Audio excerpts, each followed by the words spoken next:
Hello everyone, welcome to my YouTube channel. I am Priyanka Mahajan, Science Mistress from Government Girls Senior Secondary School, Lohiya Khas, Jalandhar. Students, we will start chapter number 3, Fiber to Fabric today. So let's begin. So beta, Paheli and Bujo won the first prize in a science quiz competition held at their school. ਪਹੇਲੀ ਅਤੇ ਬੂਜੋ ਨੇ ਆਪਣੇ school ਵਿੱਚ ਹੋਏ science quiz competition ਵਿੱਚ ਪਹਿਲਾ price ਹਾਸਿਲ ਕੀਤਾ. They were very excited and decided to use the prize money to buy clothes for their parents. ਉਹ ਬੜੇ ਉਤਸੁਕ ਸਨ ਤੇ ਉਹਨਾਂ ਨੇ ਡਿਸਾਈਡ ਕੀਤਾ ਕਿ ਉਹ ਆਪਣੇ ਇਨਾਮ ਦੇ ਪੈਸਿਆਂ ਤੋਂ ਆਪਣੇ ਮਾਤਾ ਪਿਤਾ ਲਈ ਕੱਪੜੇ ਖਰੀਦਣਗੇ. When they saw a large variety of cloth material, they got confused. The shopkeeper explained that some cloths or fabrics were cotton and some were synthetic.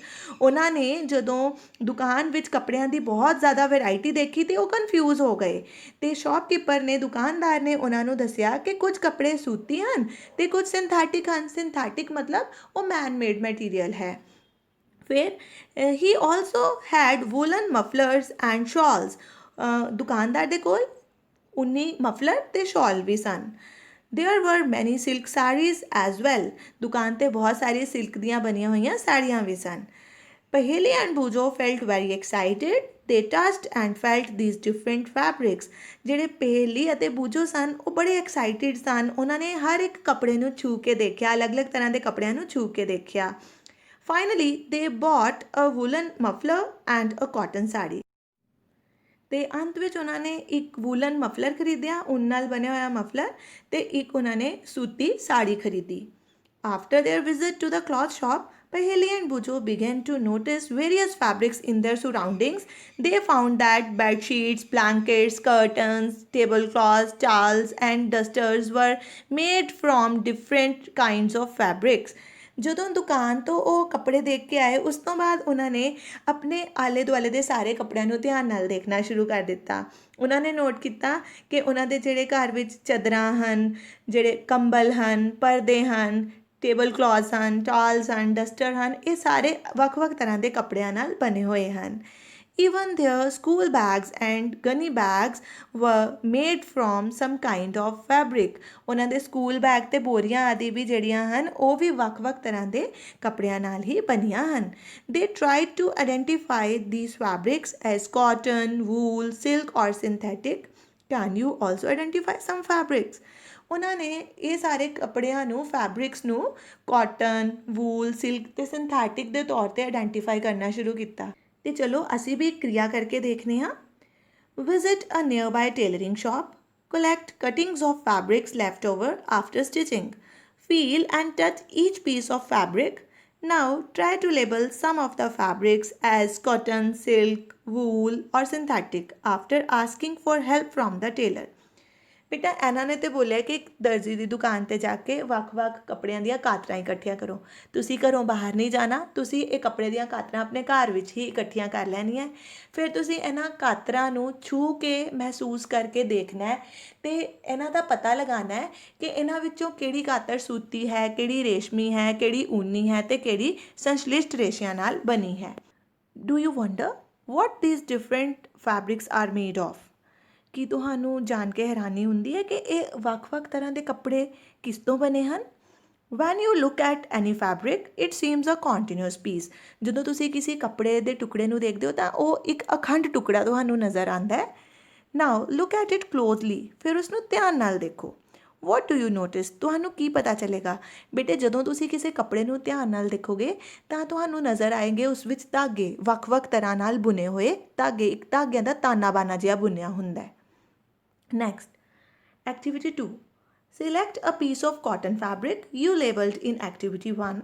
Now try to find a loose thread or yarn at one of the edges and pull it out. If no loose yarns are visible, you can gently pull one out with a pin or a needle. ਬੇਟੇ ਤੁਸੀਂ ਜਿਹੜਾ ਪਿਛਲੀ ਕਿਰਿਆ ਵਿੱਚ ਕੱਪੜਾ ਲਿਆ ਸੀ cotton ਦਾ, label ਕੀਤਾ ਸੀ, ਉਸ ਵਿੱਚੋਂ ਇੱਕ ਧਾਗਾ ਕੱਢ ਲਓ. ਉਸਦੇ ਕਿਨਾਰੇ ਤੋਂ ਧਾਗਾ ਕੱਢ ਲਓ. ਜੇ ਧਾਗਾ ਆਸਾਨੀ ਨਾਲ ਨਹੀਂ ਨਿਕਲਦਾ ਤਾਂ ਤੁਸੀਂ ਸੂਈ ਦੀ ਵਰਤੋਂ ਕਰ ਸਕਦੇ ਹੋ. We find that a fabric is made up of yarns arranged together. What are those yarns made of? ਅਸੀਂ ਦੇਖਿਆ ਕਿ ਜਿਹੜੇ ਫੈਬਰਿਕ ਹਨ, ਕੱਪੜੇ ਹਨ, ਉਹ ਧਾਗਿਆਂ ਨਾਲ ਬਣੇ ਹਨ। ਧਾਗਿਆਂ ਨੂੰ ਆਪਸ ਵਿੱਚ ਬੁਣਿਆ ਜਾਂਦਾ ਹੈ ਅਤੇ ਉਸ ਤੋਂ ਕੱਪੜਾ ਤਿਆਰ ਹੁੰਦਾ ਹੈ। Now what are those yarns made of? ਹੁਣ ਇਹ ਜਿਹੜੇ ਧਾਗੇ ਹਨ ਇਹ ਕਿਸ ਤੋਂ ਬਣੇ ਹਨ? ਸੋ ਨੈਕਸਟ ਐਕਟੀਵਿਟੀ ਵਿੱਚ ਅਸੀਂ ਦੇਖਾਂਗੇ। Next is take out a yarn from a piece of cotton fabric.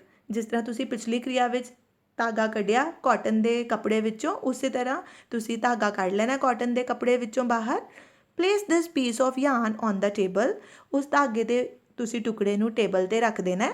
Now press one end of the yarn with your thumb. ਤੁਸੀਂ ਚਿੱਤਰ ਵਿੱਚ ਦੇਖ ਸਕਦੇ ਹੋ, ਆਪਣੇ ਅੰਗੂਠੇ ਨਾਲ ਤੁਸੀਂ ਉਸ yarn ਦਾ, ਧਾਗੇ ਦਾ ਇੱਕ ਸਿਰਾ ਦਬਾਉਣਾ ਹੈ।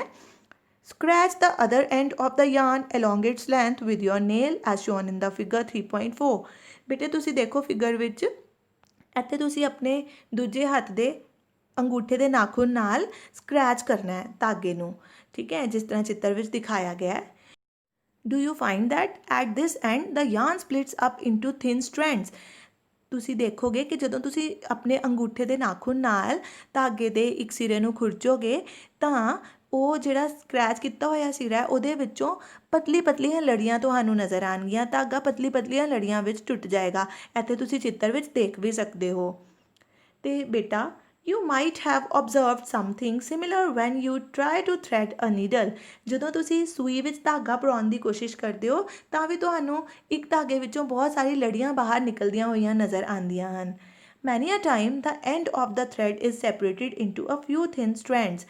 ਇਹਨਾਂ ਨੇ ਵੀ ਉਹੀ ਬੋਲਿਆ ਕਿ ਬਹੁਤ ਵਾਰ ਜਦੋਂ ਤੁਸੀਂ ਸੂਈ ਵਿੱਚ ਧਾਗਾ ਪਰੋਂਦੇ ਹੋ ਤਾਂ ਜਿਹੜਾ ਧਾਗਾ ਹੈ ਉਹ ਪਤਲੀ ਪਤਲੀ ਲੜੀਆਂ ਵਿੱਚ ਵਿਭਾਜਿਤ ਹੋ ਜਾਂਦਾ ਹੈ। This makes it difficult to pass the thread through the eye of the needle। ਇਸ ਕਰਕੇ ਸੂਈ ਦੇ ਨੱਕੇ ਵਿੱਚੋਂ ਜਿਹੜਾ ਧਾਗਾ ਹੈ ਉਹ ਕ੍ਰਾਸ ਨਹੀਂ ਹੋ ਪਾਉਂਦਾ। ਧਾਗਾ ਪਰੋਣਾ ਮੁਸ਼ਕਿਲ ਹੋ ਜਾਂਦਾ ਇਹਨਾਂ ਲੜੀਆਂ ਦੇ ਨਿਕਲਣ ਦੇ ਕਾਰਨ। The thin strands of thread that we see are made up of still thinner strands called fibers। ਇਹ ਪਤਲੀ ਪਤਲੀ ਲੜੀਆਂ ਹੋਰ ਪਤਲੀ ਪਤਲੀ ਲੜੀਆਂ ਨਾਲ ਮਿਲ ਕੇ ਬਣੀਆਂ ਹੁੰਦੀਆਂ ਹਨ ਤੇ ਇਹਨਾਂ ਪਤਲੀ ਲੜੀਆਂ ਨੂੰ ਅਸੀਂ ਕੀ ਬੋਲ ਦਿੰਦੇ ਹਾਂ? ਫਾਈਬਰਸ। ਜੇ ਕੋਈ ਤੁਹਾਨੂੰ ਪੁੱਛ ਲੇ ਡਿਫਾਈਨ ਫਾਈਬਰਸ ਤੇ ਤੁਸੀਂ ਇਹ ਡੈਫੀਨੇਸ਼ਨ ਦੇ ਦੇਣੀ ਹੈ ਜਿਹੜੀ ਮੈਂ ਹਾਈਲਾਈਟ ਕੀਤੀ ਹੈ। Next, fabrics are made up of yarns and yarns are further made up of fibres. ਇਹਨਾਂ ਨੇ ਬੋਲਿਆ ਕਿ ਕੱਪੜਾ ਜਿਹੜਾ ਧਾਗੇ ਨਾਲ ਬਣਿਆ ਤੇ ਜਿਹੜਾ ਧਾਗਾ ਹੈ ਉਹ ਕਿਹਦੇ ਨਾਲ ਬਣਿਆ? ਫਾਈਬਰਸ ਨਾਲ। ਇਸ ਨੂੰ ਅਸੀਂ ਰੇਸ਼ੇ ਜਾਂ ਤੰਤੂ ਵੀ ਬੋਲ ਦਿੰਦੇ ਹਾਂ। Where do these fibers come from? ਕਹਿੰਦਾ ਕਿ ਇਹ ਜਿਹੜੇ ਫਾਈਬਰਸ ਹੈ, ਰੇਸ਼ੇ ਹੈ, ਇਹ ਕਿੱਥੋਂ ਆਉਂਦੇ ਹਨ? The fibers of some fabrics such as cotton, jute, silk and wool are obtained from plants and animals। ਇਹ ਜਿਹੜੇ ਰੇਸ਼ੇ ਹਨ ਜਿਸ ਤਰ੍ਹਾਂ ਕਿ ਰੂੰ, ਕਾਟਨ, ਜੂਟ, ਪਟਸਨ, ਸਿਲਕ, ਰੇਸ਼ਮ ਤੇ ਵੂਲ, ਉਨ, ਇਹ ਪੌਦਿਆਂ ਅਤੇ ਜਾਨਵਰਾਂ ਤੋਂ ਮਿਲਦੇ ਹਨ ਸਾਨੂੰ। These are called natural fibers। ਇਹਨਾਂ ਨੂੰ ਅਸੀਂ ਨੇਚਰਲ ਫਾਈਬਰਸ ਬੋਲਦੇ ਹਾਂ। ਬੇਟੇ ਕਿਉਂਕਿ ਇਹ ਸਾਨੂੰ ਜਿਹੜੇ ਰੇਸ਼ੇ ਹਨ ਪੌਦਿਆਂ ਅਤੇ ਜੰਤੂਆਂ ਤੋਂ ਮਿਲਦੇ ਹਨ ਤੇ ਇਹ ਪੌਦੇ ਤੇ ਜੰਤੂ ਮਤਲਬ ਪਲਾਂਟਸ ਐਂਡ ਐਨੀਮਲਸ ਨੈਚੁਰਲ ਤੌਰ 'ਤੇ ਐਗਜ਼ਿਸਟ ਕਰਦੇ ਹਨ। ਇਸ ਕਰਕੇ ਇਹਨਾਂ ਫਾਈਬਰਸ ਨੂੰ ਜਿਹੜੇ ਕਿ ਸਾਨੂੰ ਨੈਚੁਰਲ ਚੀਜ਼ਾਂ ਤੋਂ ਮਿਲਦੇ ਹਨ ਅਸੀਂ ਇਹਨਾਂ ਨੂੰ ਨੈਚੁਰਲ ਫਾਈਬਰਸ ਬੋਲ ਦਿੰਦੇ ਹਾਂ। Cotton and jute are examples of fibers obtained from plants। Cotton ਤੇ ਜੂਟ ਜਿਹੜੀ ਐਗਜ਼ਾਮਪਲਸ ਹੈ ਉਹ ਉਹਨਾਂ ਫਾਈਬਰਸ ਦੀ ਐਗਜ਼ਾਮਪਲ ਹੈ ਜਿਹੜੇ ਕਿ ਸਾਨੂੰ ਪੌਦਿਆਂ ਤੋਂ ਮਿਲਦੇ ਹਨ। Wool and silk fibres are obtained from animals. ਉਨ ਅਤੇ ਰੇਸ਼ਮ ਸਾਨੂੰ ਐਨੀਮਲਸ ਤੋਂ ਮਿਲਦੀ ਹੈ। Wool is obtained from fleece of sheep or goat. ਜਿਹੜੀ ਵੂਲ ਹੈ, ਉਨ ਹੈ, ਉਹ ਸਾਨੂੰ ਭੇਡ ਅਤੇ ਬੱਕਰੀ ਦੇ ਬਾਲਾਂ ਤੋਂ ਮਿਲਦੀ ਹੈ। It is also obtained from the hair of rabbits, yak and camels। ਇਹ ਖਰਗੋਸ਼, ਯਾਕ ਅਤੇ ਊਠ ਦੇ ਬਾਲਾਂ ਤੋਂ ਵੀ ਸਾਨੂੰ ਪ੍ਰਾਪਤ ਹੁੰਦੀ ਹੈ। Silk fiber is drawn from the cocoon of silkworm। ਤੇ ਸਿਲਕ ਜਿਹੜਾ ਹੈ ਰੇਸ਼ਮ, ਉਹ ਸਾਨੂੰ ਰੇਸ਼ਮ ਦੇ ਕੀੜੇ ਦੇ ਕੋਕੂਨ ਤੋਂ ਪ੍ਰਾਪਤ ਹੁੰਦਾ ਹੈ। For thousands of years, natural fibers were the only ones available for making fabrics। ਹਜ਼ਾਰਾਂ ਸਾਲ ਪਹਿਲੇ ਦੀ ਗੱਲ ਕਰੀਏ ਤਾਂ ਉਦੋਂ ਸਿਰਫ ਸਾਨੂੰ ਜਿਹੜੇ ਫਾਈਬਰ ਸੀ, ਰੇਸ਼ੇ ਸੀ, ਸਿਰਫ ਪੌਦਿਆਂ ਅਤੇ ਐਨੀਮਲਸ ਤੋਂ ਹੀ ਮਿਲਦੇ ਸਨ। In the last 100 years or so, fibers are also made from chemical substances which are not obtained from plant or animal sources। ਤੇ ਹੁਣ ਕੁਝ 100 ਸਾਲਾਂ ਤੋਂ ਜਿਹੜੇ ਫਾਈਬਰਸ ਹਨ ਉਹ ਕੈਮੀਕਲ ਸਬਸਟੈਂਸਿਸ, ਰਸਾਇਣਿਕ ਪਦਾਰਥਾਂ ਤੋਂ ਬਣਨਾ ਸ਼ੁਰੂ ਕੀਤੇ ਗਏ which are not obtained from plant and animal sources। ਤੇ ਇਹ ਰਸਾਇਣਿਕ ਪਦਾਰਥਾਂ ਤੋਂ ਬਣਾਏ ਜਾਂਦੇ ਹਨ, ਇਹ ਐਨੀਮਲ ਜਾਂ ਪਲਾਂਟ ਸੋਰਸਿਸ ਤੋਂ ਪ੍ਰਾਪਤ ਨਹੀਂ ਹੁੰਦੇ। These are called synthetic fibres. ਅਜਿਹੇ ਜਿਹੜੇ ਫਾਈਬਰਸ ਹਨ ਜਿਹੜੇ ਰਸਾਇਣਿਕ ਪਦਾਰਥਾਂ ਤੋਂ ਤਿਆਰ ਕੀਤੇ ਜਾਂਦੇ ਹਨ ਤੇ ਜਿਨ੍ਹਾਂ ਦਾ ਸਰੋਤ ਪੌਦੇ ਅਤੇ ਜਾਨਵਰ ਨਹੀਂ ਹਨ, ਉਹਨਾਂ ਨੂੰ ਅਸੀਂ ਸਿੰਥੈਟਿਕ ਫਾਈਬਰਸ ਕਹਿ ਦਿੰਦੇ ਹਾਂ। Some examples of synthetic fibers are polyester, nylon and acrylic। ਤੇ ਜਿਹੜੇ ਸਿੰਥੈਟਿਕ ਫਾਈਬਰਸ ਹੈ ਉਹਨਾਂ ਦੀ ਐਗਜ਼ਾਮਪਲਸ ਇਹਨਾਂ ਨੇ ਦੱਸੀਆਂ, ਪੋਲੀਐਸਟਰ, ਨਾਇਲਨ, ਐਕ੍ਰੈਲਿਕ, ਇਹ ਸਾਰੀਆਂ ਜਿਹੜੀਆਂ ਸਿੰਥੈਟਿਕ ਫਾਈਬਰਸ ਦੀਆਂ ਐਗਜ਼ਾਮਪਲਸ ਹਨ। ਹੁਣ ਨੈਕਸਟ ਦੇਖੋ, Boojho has seen in the museum items like one shown here. These were worn by warriors। He wants to know if these are made of some kind of fiber।